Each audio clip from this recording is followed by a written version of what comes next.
দিনের বেলায় সূর্যের দেখা মিললেও নেই রোদের তাপ, তার সাথে দিনের বেলা হালকা কুয়াশা ও শীতল হিমেল বাতাস। একদিকে শীত থেকে বাঁচতে এরই মধ্যে সাধারণ মানুষ ফুটপাত থেকে শুরু করে মার্কেটগুলোতে শীতের গরম পোশাক কেনার জন্য ভিড় করছে।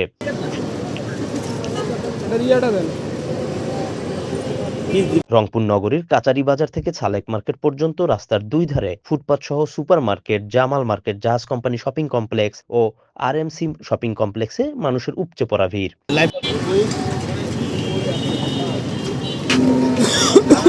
ফুটপাতগুলোতে নিম্ন ও নিম্ন মধ্যবিত্তের লোকজনকেই বেশি দেখা যায়। যারা আসছেন তারা ঘুরে ঘুরে পছন্দের শীতের পোশাক কিনে নিয়ে যাচ্ছেন।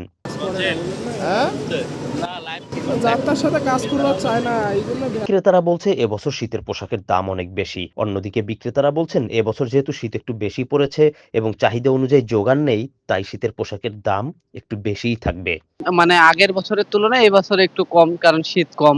শীত যদি আরেকটু বেশি হইতো আমাদের বেচা কিনাও ভালো হইতো। যত শীত তত ব্যবসা, এখানে আসে মানুষরা একটু কম টাকায় পাওয়ার জন্য।